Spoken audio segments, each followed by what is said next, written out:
بسم اللہ الرحمن الرحیم۔ السلام علیکم۔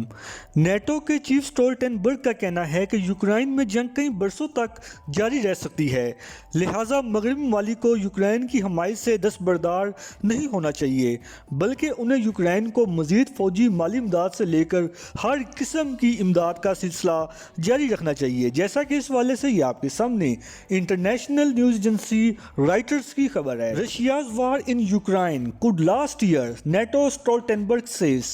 نیٹو چیف نے German daily newspaper Bild کو دیے گئے اپنے ایک انٹرویو کے دوران یہ سٹیٹمنٹ دی۔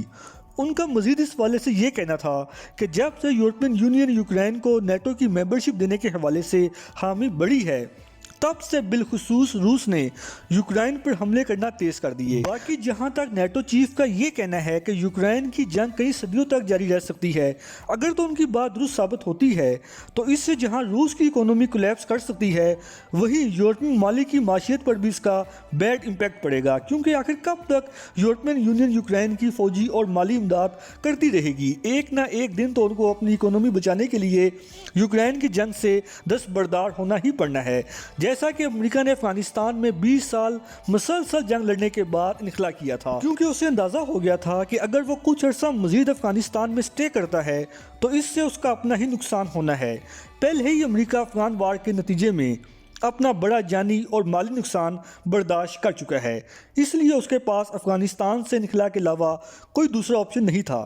باقی اگر یہی سچویشن یوکرائن میں بھی جاری رہی تو یہ روس امریکہ سمیت کسی بھی ملک کے مفاد میں نہیں ہوگا۔ پہلے ہی روس یورپ کو آئل اور گیس کی سپلائی روکنے کی دھمکی دیتا ہے، اور جس دن اس نے واقعی آئل اور گیس کی سپلائی روک دی تو آپ خود ذرا سوچیں کہ اس سے یورپی ممالک کی اکانومی پر کتنا بیڈ امپیکٹ آئے گا۔ تو اس پوری سچویشن میں فائدہ کس کا ہوگا؟ یقیناً چائنا کا، کیونکہ ایک طرف اس وقت پورا یورپ روس کے ساتھ جنگ میں مصروف ہے، دوسری طرف چائنا اس پوری صورتحال میں اپنی اکانومی کی بہتری میں لگا ہوا ہے۔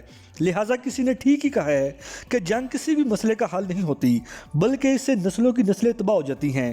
اس لیے کہا جاتا ہے کہ تمام تر مسائل کا حل صرف مذاکرات کے ذریعے ہونا چاہیے، کیونکہ جنگ کو شروع کرنا تو بڑا آسان ہے، لیکن جب ایک بار یہ شروع ہو جائے تو اس کے بعد اس کا اینڈ کہاں اور کس صورت میں ہوتا ہے وہ کسی کو نہیں معلوم۔